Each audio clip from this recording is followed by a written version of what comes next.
इसी double engine सरकार ने किया है। टॉप 3 राज्यों में 13 लाख करोड़ रुपए की उत्तर प्रदेश की जीएसडीपी को पहुंचा करके हम 36 लाख करोड़ तक पहुंचा रहे हैं। और हमने तय किया है कि 26-27 में इसको 40 लाख करोड़ तक पहुंचाएंगे।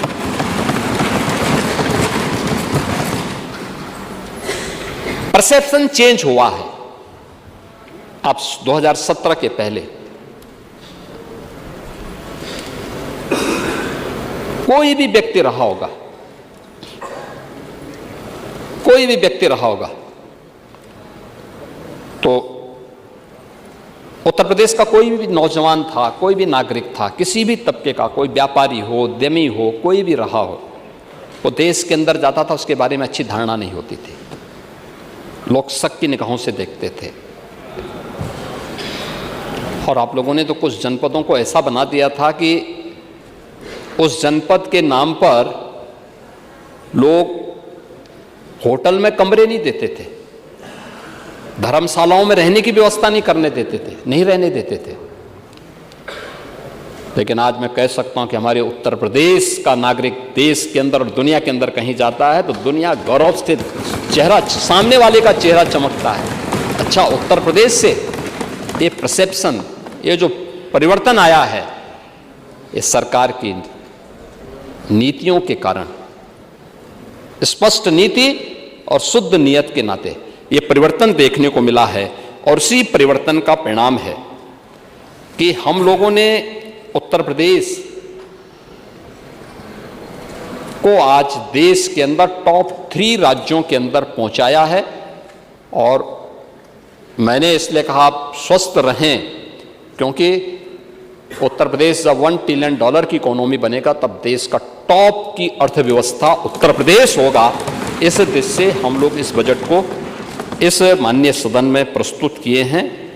और इस माननीय सदन में प्रस्तुत करते हुए मुझे ये अत्यंत, यहाँ पर इस पूरी चर्चा में भाग लेने के लिए जिन माननीय सदस्यों ने यहाँ पे भाग लिया है, उन सभी ने बहुत अच्छे सुझाव भी इस मामले में दिए हैं। आपने कुछ चीजें कहीं कि वास्तव में कहां से पैसा आएगा। जो 9,12,000 करोड़ रुपए का आपने बजट प्रस्तुत कर दिया है, आपके पास पैसा कहां से आएगा, आपने टारगेट ही रखा है, बड़ा लक्ष्य रखा जाता है। कोई बड़ा कार्य करने के लिए, बड़े लक्ष्य की पूर्ति के लिए उस प्रकार का परिश्रम किया जाता है। मुझे याद है हम लोगों को जब 2017 में किसानों के कर्ज को माफ करना था, लघु और सीमांत किसानों के, पैसा कहां से आएगा, ये चर्चा थी। बैंकर्स के पास जाते थे, परसेप्शन खराब था, कोई कर्ज देने को तैयार नहीं था। मैं उस समय के वित्त सचिव को अपने सामने बिठाया, मैंने कहा मुझे बताओ तो कि भाई खर्चा क्या है, क्या क्या कहां पे है। और हम लोगों ने उस समय जो योजना बनाई थी और उसके बाद जो बजट बनाया था, उत्तर प्रदेश पहला राज्य है जिसने अपने बजट से किसी बैंक से कर्जा नहीं लिया, किसी वित्तीय संस्थान से कर्जा नहीं लिया, और प्रदेश के अंदर 86 लाख किसानों के 1 लाख रुपए तक के कर्ज माफी के कार्यक्रम को संपन्न किया था। उत्तर प्रदेश ने किया था। ये सारा पैसा हमने बजट से दिया था। और आज हम लोग इस स्थिति में पहुंचे। पीएलए को हम लोगों ने इसीलिए बंद किया कि 31 मार्च तक जो पैसा खर्च होगा वो वहाँ रहेगा, या जिस योजना का पैसा जाएगा वो वहाँ रहेगा, शेष पैसा वापस आ जाएगा। क्योंकि डंप पड़ता था, वो पैसा डंप पड़ा रहता था। उस पैसे का उपयोग हो सके, हम इसलिए उस पैसे को वापस लेते हैं और डिमांड के अनुसार फिर उस पैसे को यहाँ से वापस भेजते हैं। उसके अनुरूप ये कार्रवाई आगे बढ़ती है।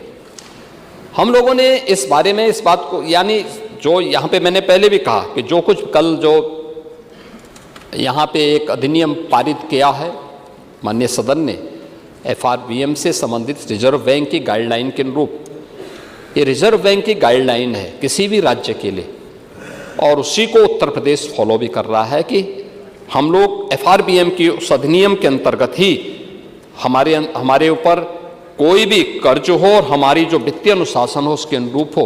और उत्तर प्रदेश देश के अंदर उन राज्यों में से है और उसमें अग्रणी राज्य है जिसने रिजर्व बैंक के इस गाइडलाइन को अक्षरशः पालन किया है और उसको कहीं भी विचलित नहीं होने दिया है। महोदय, उत्तर प्रदेश के अंदर हम लोगों ने इन सभी बातों पर विशेष रूप से ध्यान दिया है, और खास तौर पर जब आप कह रहे थे कि देखिए आपके समय में जो रेवेन्यू एक्सपेंडिचर होता था वह तो सामान्य वेतन, पेंशन आदि के मद में खर्च हो जाता है, लेकिन कैपिटल एक्सपेंडिचर जो होता है, यह जो पूंजी बनती है, इससे जो इंफ्रास्ट्रक्चर तैयार होता है, इसके बारे में विशेषज्ञों के जो राय है वो बहुत महत्वपूर्ण मायने रखती है। नीति आयोग हो, रिजर्व बैंक हो या अन्य वित्तीय संस्थान हैं, इसके बारे में बहुत सारी ऐसी बातें कहते हैं कि अगर हम एक पैसा लगाते हैं किसी इंफ्रास्ट्रक्चर पर तो वह बदले में 5 से 6 गुना रिटर्न करता है, एम्प्लॉयमेंट जनरेट करता है, अन्य सुविधाएं उपलब्ध कराता है, यानी रोजगार भी उससे सृजित होते हैं, लोगों के जीवन को भी आसान बनाने में वो योगदान देता है। और उत्तर प्रदेश में आपके यहां 16-17 में उत्तर प्रदेश के अंदर जो कैपिटल एक्सपेंडिचर था वह 71,000 करोड़ रुपए के आसपास था, और आज यह है 1,77,000 करोड़ रुपए से अधिक का। आप अनुमान करें कि सरकार किस रूप में इसको आगे बढ़ाने का कार्य कर रही है। और अगर आप इसको देखेंगे कि ये चीज, और ये देश के अंदर सर्वाधिक है, ऐसा नहीं कि इसमें हम कहीं पीछे हों, सबसे ज्यादा देश के अंदर है, सबसे ज्यादा। मैंने परसों भी इस बात को कहा था कि हम लोग जब आए थे तब उत्तर प्रदेश के अंदर जो हमारा क्रेडिट डेबिट रेशियो था, CD रेशो, बैंक में उत्तर प्रदेश का नागरिक जितना पैसा जमा करता था उसका केवल 43 से 44% ही उत्तर प्रदेश के अंदर खर्च हो पाता था। हम लोगों ने इसको बढ़ाया, जब उद्योग लगे, इंफ्रास्ट्रक्चर बनना प्रारंभ हुआ, तो आज ये लगभग 61-62% तक पहुंच चुका है। यानी लगातार वह पैसा, यूपी का पैसा यूपी में लगे, इसके लिए लगातार कार्यक्रम चल रहे हैं, और इसके माध्यम से लाखों नौजवानों ने अपने रोजगार के सृजन को भी आगे बढ़ाने का काम किया है। आप रोजगार की बात कर रहे थे, आपने सही कहा कि सरकारी नौकरी के साथ साथ स्थानीय स्तर पर भी रोजगार का सृजन होना चाहिए, और सबसे बड़ा उसका माध्यम होता है MSME। जिस राज्य के पास MSME का सबसे बड़ा नेटवर्क होगा, सस्ता मैन पावर होगा, कुशल मैन पावर होगा, वह राज्य बड़े औद्योगिक निवेश को करने में सफल हो सकता है। 17 के पहले ये संभावनाएं थी, लेकिन आप लोगों की सरकार के भय के नाते उस समय कोई व्यक्ति प्रदेश के अंदर निवेश करने को तैयार नहीं था। MSME यूनिट की हालत बहुत खराब थी। ऐसा नहीं कि ये हमने बनाए हो, ऐसा नहीं, हम लोगों ने तो प्रोत्साहन दिया उनको। मुरादाबाद का ब्रास वर्षों से चला आ रहा है, सदियों से चला आ रहा है। फिरोजाबाद का ग्लास सदियों से है।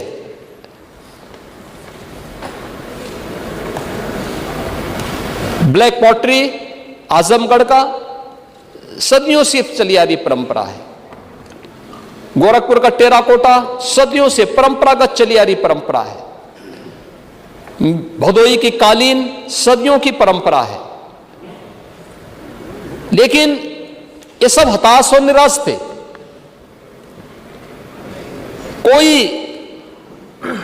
इनका कोई पुरसाहल नहीं था, कोई पूछता नहीं था। सरकार आई, सरकार ने इनकी मैपिंग की, सर्वे करवाए, क्या कुछ हो सकता है, इनको सर्वे करके इनको कहां पे आवश्यकता पड़ती है, डिजाइन में, टेक्नोलॉजी में, पैसे में, पैकेजिंग में, मार्केटिंग में, प्रशिक्षण में, कहां पे हो सकता है। सरकार ने उसके साथ कार्रवाई प्रारंभ की। वन डिस्ट्रिक्ट वन प्रोडक्ट 2018 में हमने प्रारंभ किया। और आज मुझे बताते हुए प्रसन्नता है, देश के अंदर 96 लाख एमएसएमई यूनिट यूपी रखता है। अकेले यूपी के पास 96 लाख एमएसएमई यूनिट है। 3 करोड़ से अधिक एमएसएमई यूनिट, इस यूनिट में 3 करोड़ से अधिक उत्तर प्रदेश के नागरिक कार्य कर रहे हैं।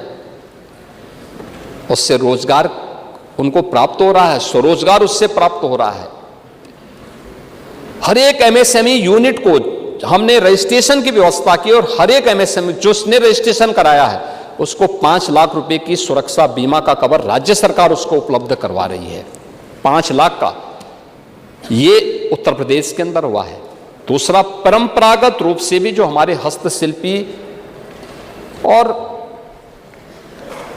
कारीगर थे, क्या स्थिति थी उनकी। आप तो इतने पुराने आदमी हैं, ग्राम स्वराज की चर्चा करते थे। ग्राम स्वराज प्रदेश के अंदर, ये ग्राम स्वराज जहां गांव हर एक चीज को लेकर गांव के अंदर गांव अपनी योजनाएं बनाता था, गांव अपनी योजनाओं को लागू करता था, गांव अपने अंदर सारी व्यवस्थाओं को लागू करता था। और ये पंच परमेश्वर की व्यवस्था भी गांव के अंदर ही हुआ करती थी। किसी चीज के लिए किसी पे निर्भरता नहीं, आत्मनिर्भर गांव हुआ करते थे हमारे। गांव के अंदर नाव भी होता था, गांव के अंदर कारपेंटर भी होता था, गांव के अंदर राजमिस्त्री भी होता था, गांव के अंदर हर प्रकार का व्यक्ति होता था। एक दूसरे पर सबकी व्यवस्था निर्भर होती थी और वह व्यवस्था संचालित होती थी, एक सिस्टम के साथ आगे बढ़ती थी। आत्मनिर्भरता के लक्ष्य को लेकर के एक सौहार्द भी था, संपन्नता भी थी, लोग अपने अनुसार उसको आगे बढ़ाते थे। लेकिन परिणाम क्या है, 2000 यानी लगातार इसमें गिरावट आई और अंततः 2019 में हम लोगों ने विश्वकर्मा श्रम सम्मान की स्कीम लागू की थी। टूल किट वितरण की कार्रवाई को आगे बढ़ाया। आज बड़े पैमाने पर हम लोगों ने टूल किट उपलब्ध करवाने प्रारंभ किए हैं। उसके लिए उन्हें प्रशिक्षण देना प्रारंभ किया है, बैंकों से सस्ते में लोन देना प्रारंभ किया है। प्रदेश के ही युवाओं के लिए जो हम लोगों ने स्कीम लागू की, उस स्कीम के अंतर्गत ही इस सीएम युवा की वह योजना है जिस स्कीम के अंतर्गत मार्जिन मनी के साथ ही हम लोग मार्जिन मनी देने के साथ ही गारंटी मुक्त, ब्याज मुक्त, पहले चरण में 5 लाख रुपए का, दूसरे में 7.5 लाख का और तीसरे में 10 लाख रुपए तक का हम लोग उसको बैंक से लोन उपलब्ध करवा रहे हैं। और मुझे बताते हुए प्रसन्नता है कि अब तक प्रदेश के अंदर 1,10,000 से अधिक नौजवानों को सीएम युवा योजना के अंतर्गत हम लोगों ने बैंकों से ब्याज मुक्त और गारंटी मुक्त लोन उपलब्ध करवाने में मदद की है। और मैं एमएसएमई मंत्री से कहूंगा कि एक बार वह आपकी बात आपने जिन नौजवानों को बताया है, हाथ दीजिए। और मैं मानता हूं हर जनप्रतिनिधि को रुचि लेनी चाहिए।